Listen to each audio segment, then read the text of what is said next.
Thank you everyone for coming today. So today's talk will be about orchestrating RAG, how to develop accurate LLMs. So before that, I want to give a quick shout out to some of our events that we've run before. You can go to orkes.io/events to take a look at some upcoming ones as well. And we also have a YouTube channel if you want to learn about any of the concepts that we've discussed before, and we'll continue to post content there, including this session as well for anyone who couldn't make it. So my name is Yongsheng. I am a solutions architect at Orkes, where my full-time job is doing automations and integrations and everything in between. I have a background in engineering, in developer relations, in doing business analysis and support. So pretty much all around lots of places, mainly in the finance space. So I've been in investment banking, in a wealth fund, as well as in fintech before. So that's primarily my background. And I'm a full stack optimizer, which means I spend way too many hours thinking of how to improve things, which might not be healthy. And if you have time and we're not talking about AI, RAG, or orchestration, you can talk to me about coffee, running, dogs, mechanical keyboards, Formula One, and photography in no particular order. So let's get to today's agenda. Right, so I'm going to discuss a little bit about history, right? How did we get here? All of the things that we talked about has a certain precedence in terms of how trends emerged. And then I'm going to dive into what exactly is RAG for those of you who don't already know what RAG is. And then I will go a bit into implementation. So how do you actually implement RAG through the concept of orchestration? And lastly, we'll just open the floor for any questions that you have. So how did we get here, right? So briefly speaking, the AI world has a lot of angles to it, right? But generally speaking, the past 5-10 years has been around predictive AI. Predictive AI refers to inference kind of workflows where you have a certain model and the model tries to do predictive analysis given training data. Meaning, for example, I take a snapshot of something, right? It could be a bunch of different products, and then the model tries to determine what products those are. And that's based on training data that's been provided to it. But in the past couple of years, as everybody has known, generative AI has been a different segment of AI that has come up. And this has caused quite a different trend to emerge in which AI is used in a very different kind of way, in a more natural language processing and response kind of fashion, which differs quite wildly from how like the traditional NLP engines used to run. And model training is hard work, right? Model training involves a lot of different aspects. You need expensive hardware. You need farms of GPUs to actually do that training. You need data. You need lots of data to create all of those different models to make it assess whether or not a particular inference is correct or wrong. You need pipelines to coordinate all of that. And pipelines can be very fickle, right? They can fail.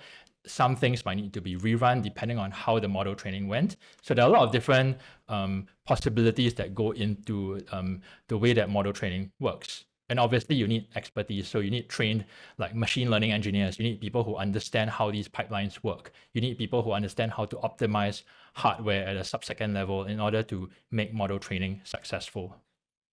And so this kind of prevented lots of people from entering the space. But with ChatGPT that came out in what I think it was December 22, this created a new category of things, right? This created this category of general purpose LLMs, meaning I no longer do any work at all. All I do is use the large language model as a service, right?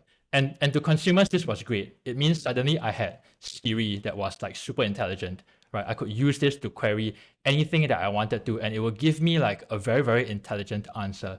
And this kind of changed the way people interact with how data searching and information gathering happens today. Because do people like use Google? Do people go and do a search these days when they need to find an answer to something and have to read 10 different pages to find a specific bit of information? No, right? These days, people just ask ChatGPT or one of its other competitors a question and immediately you get an answer. Whether or not the answer is correct is another point of contention, right? But what about businesses? Businesses now become confused, right?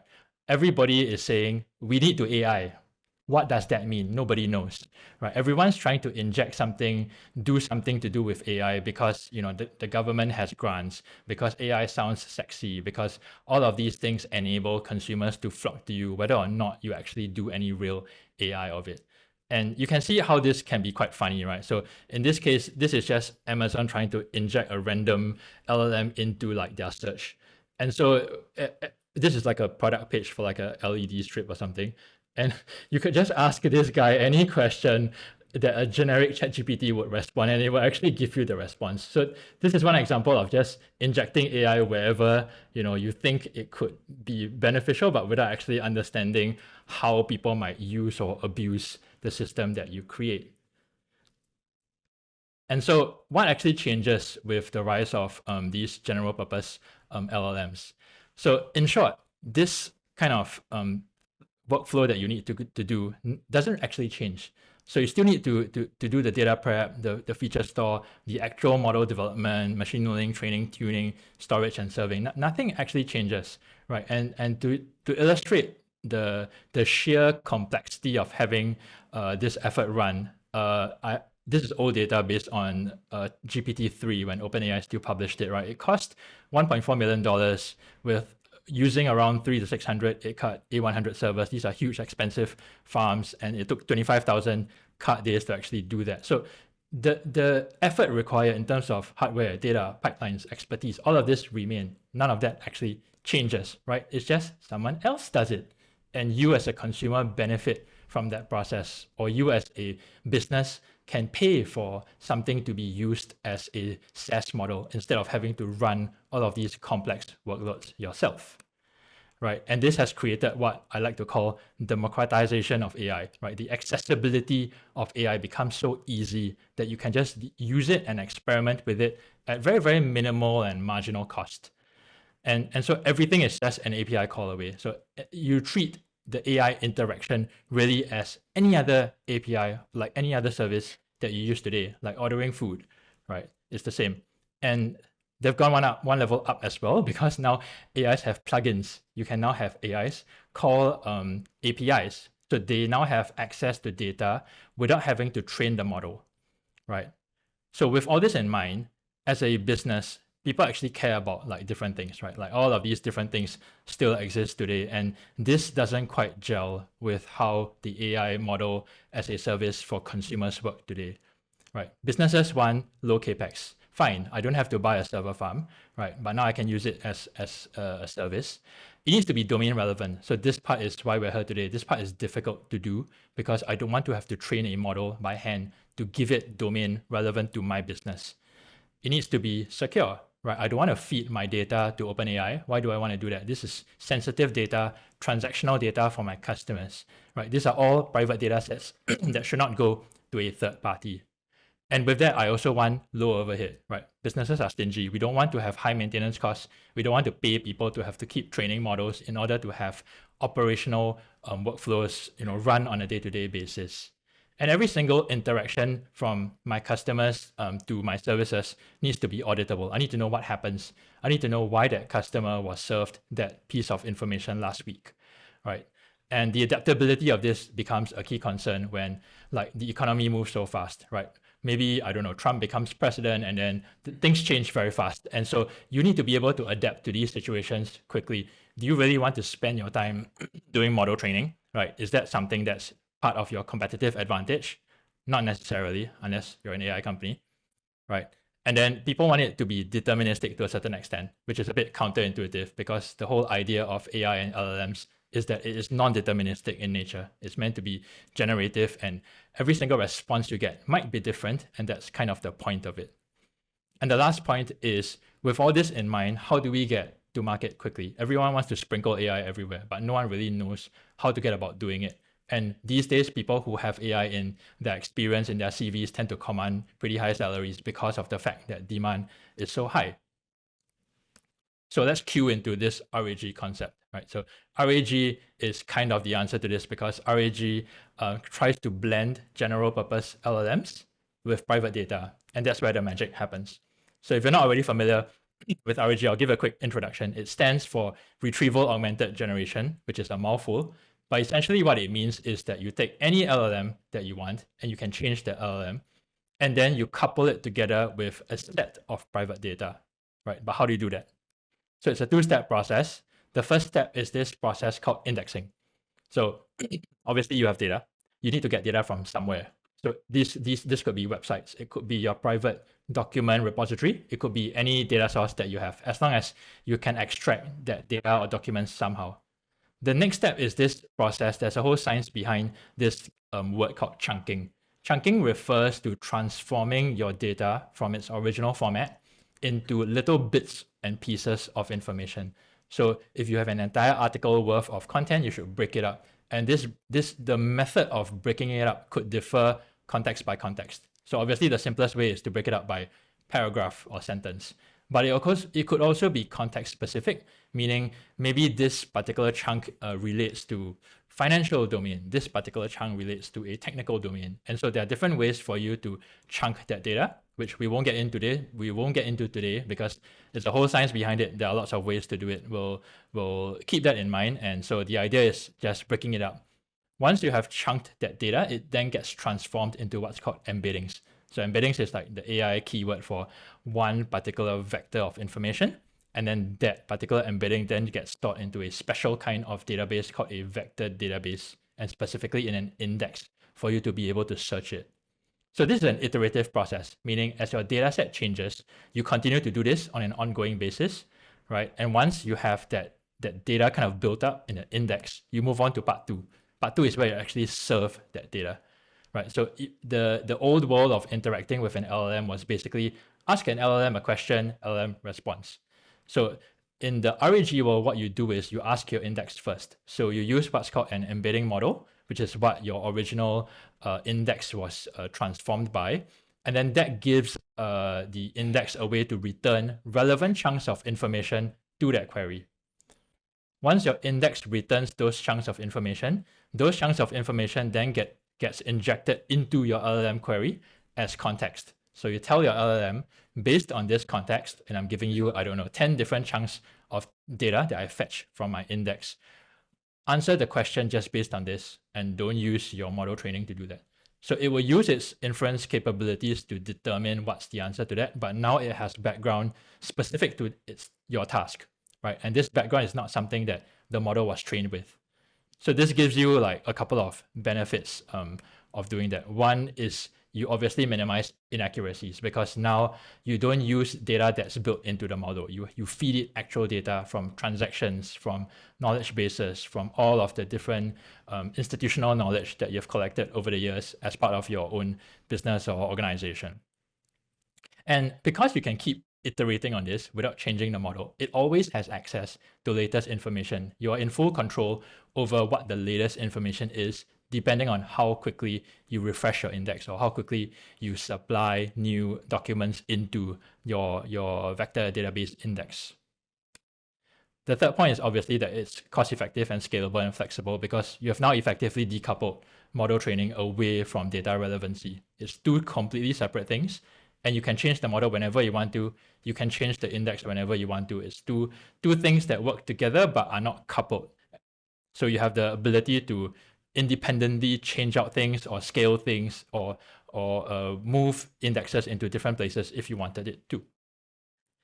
And because this whole chain of things are decoupled, they are highly inspectable, right? You know exactly how an answer was derived based on what the index returned. It's no longer a black box where I ask an LLM a question, I get back a response. Why did it give me that response? I have no idea, right?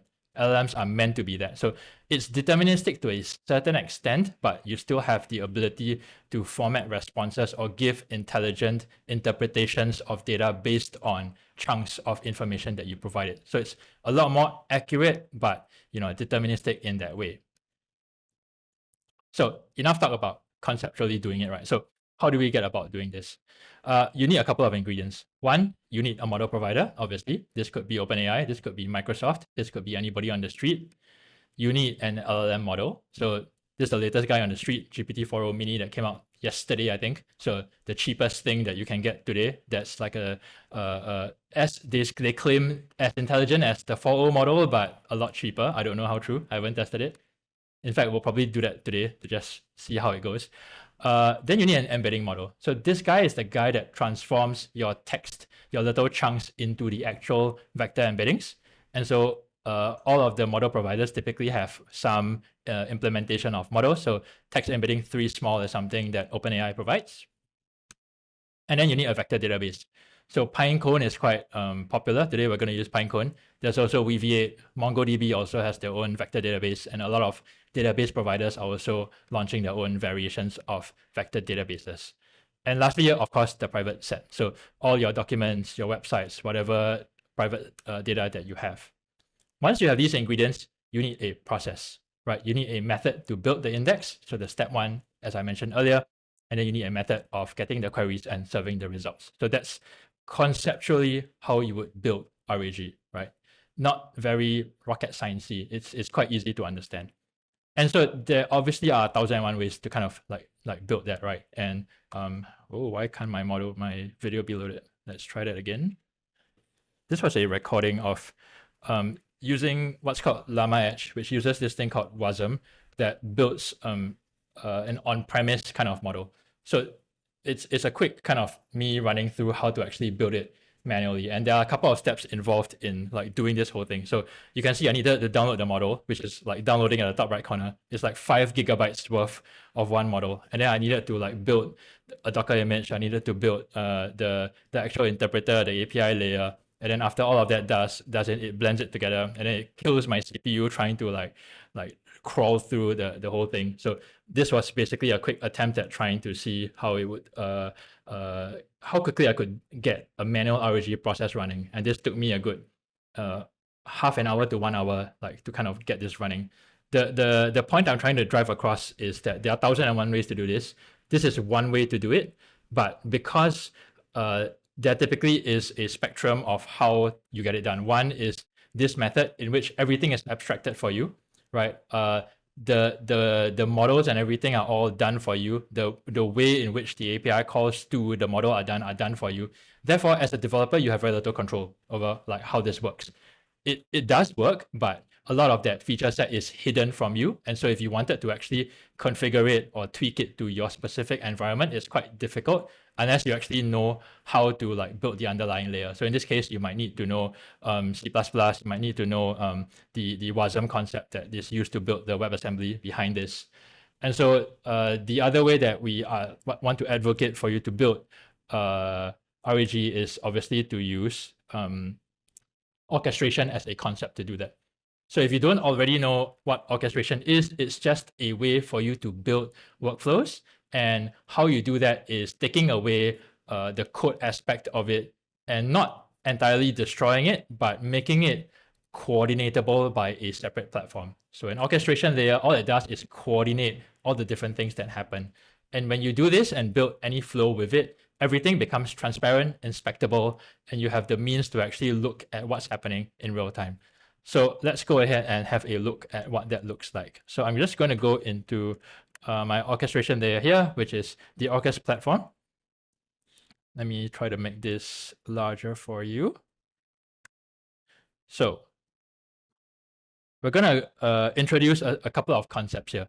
So the first thing is that you can define workflows within the platform itself. And the part 1 that I mentioned earlier on how to actually build an index, sorry, that's the wrong one. Build an index is, wait, where did I go? Oh, it's up there. It's here. So it's, if you just kind of look at it, you kind of get a gist of what this does, right? So the first one is you trying to get data.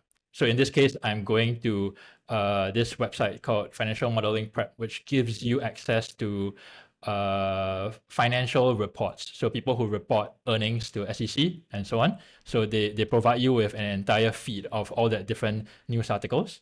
You can, so I'm using an API from them to crawl all of those different news articles. I then go ahead and do my own chunking, and my chunking is actually quite primitive. All I'm doing is sanitizing the input, and then I'm replacing the HTML text. And after I do that, what I then do is I go through what's called a dynamic fork, meaning for every piece of data that comes in, I'm going to spawn off a new task, and that task would be to index that chunk of data. And when that chunk of data comes in, I'm going to chunk it using these parameters. So I've selected Pinecone as my database. the index I've selected within Pinecone is called new small, and then I'm using the OpenAI's text embedding 3 small model to do that, right? And the way that this integration is configured is actually quite simple. All you have to do is go into the integration screen, and then you just configure a new integration based on all the different providers that are there. So today we support the usual suspects: Azure, OpenAI, Google, Anthropic, Cohere, AWS Bedrock, Hugging Face for the open source gang, Google Vertex, Mistral as well. So everyone more or less that you've seen on the street is here. And the idea is that once you have chosen your AI provider, all you do is really add in an API key. That's it, right? The integration is kind of decoupled from the actual workflow itself. So if there's a need to rotate keys because there's a data breach, this is done independently of business logic. So once you have an integration set up, what you do is you set up the actual models. So how do you do that? You just go into your integration right there, and then you just add a model to that list there.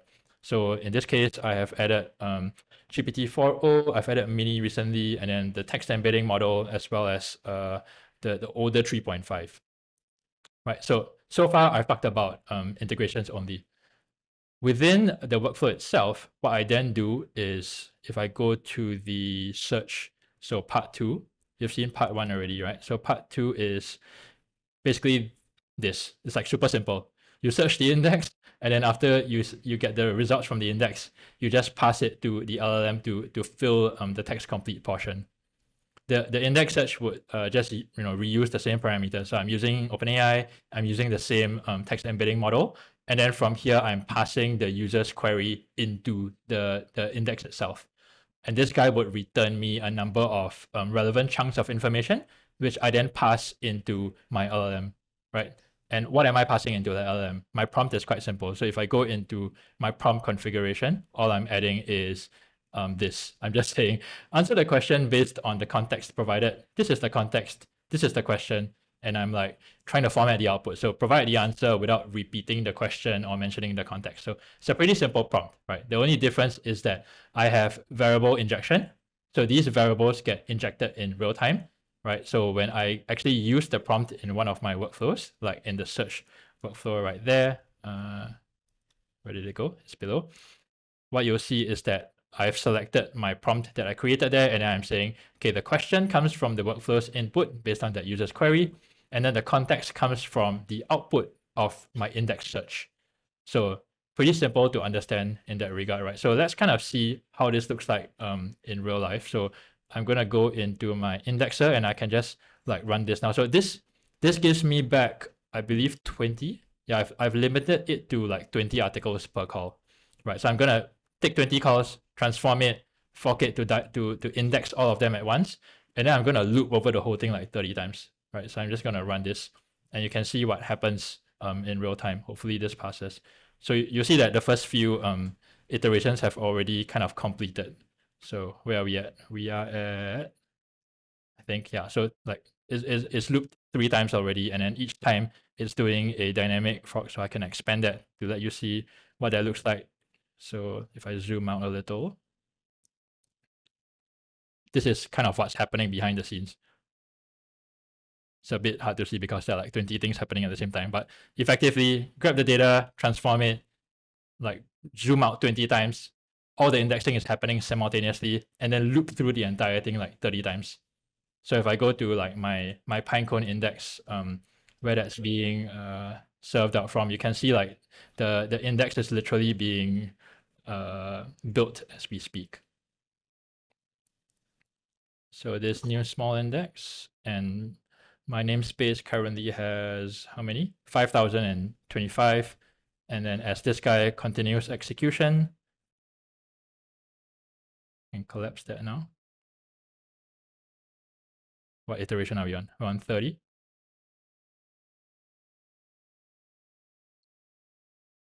Yeah, I think that's completing soon. Yeah, so that completed. So I just ran like 30 iterations of 20 articles each. So that's 20 times 30 different indexes that got added in. And so I'm up to like 5,000 chunks of information inside my news data right there. So now let's go ahead and test it, right? Because we have data that's being prepared already. So we can go into the search and we can run this and we'll give it like a query. So like what industries performed best in the last quarter? And we'll run this. And you can see it's search the index, that's done. So that's the query that I gave it into my Pinecone index. And Pinecone said, okay, these are the different chunks of data that has come up. Right, so it gave me back 10 different pieces of information because I limited the response to 10. And then this then goes into the LLM query. So this went into OpenAI 4.0, and then is it 4.0? Let me check later. But so it basically takes in all of these chunks of information, and then at the output it would say, okay, based on the information provided, industries that perform best were smartphone and handset, and so on and so forth. Right, so that's kind of the end-to-end flow of what that looks like. Obviously, this is like a kind of back-end view at how this looks like, right? But let's try to make this like pretty.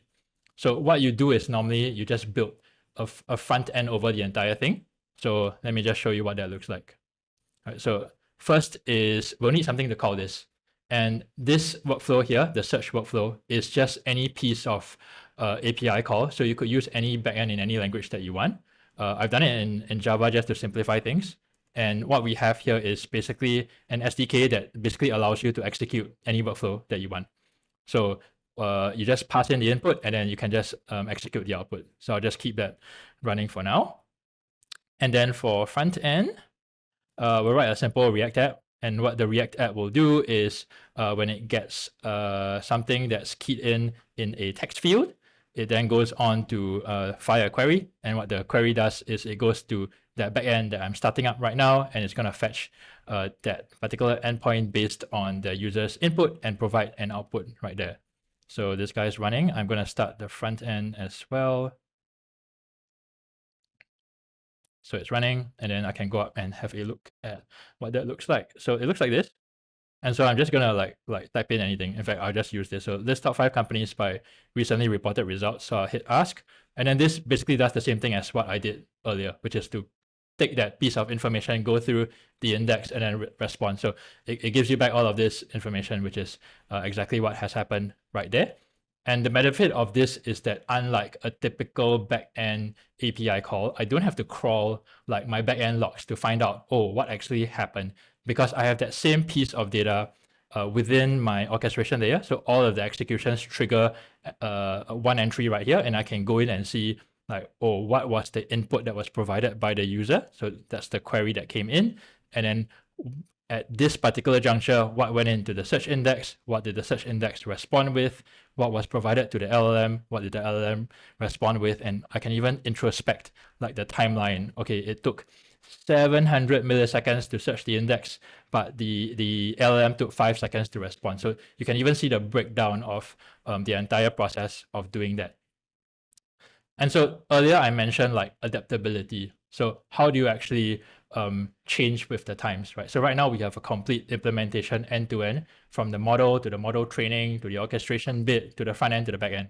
So let's have a look at how this is actually implemented from a search perspective. So today I'm using Anthropic's Claude model, right? So I've selected my LLM provider and my model right there. And so maybe we want to check out, oh, OpenAI announced last night that Mini is a lot better. So all I do is I literally change the dropdown from Anthropic to OpenAI. I'll change the model from Claude 3.5 to Mini 4.0. I'll hit save, and immediately my workflow is deployed and live. So I can just go back there and like fire the same like query to this guy, and I'll see how OpenAI's Mini 4.0 responds. So, oops, that's not great. They did not give me back a good response. And that's great because I can actually introspect and see what exactly happened. Oh, it failed. Why did it fail? Search with context not associated with OpenAI. Ah, okay, interesting. So the issue here was that my prompt was not associated with that particular model. So I can just go in there and I can add Mini here as well.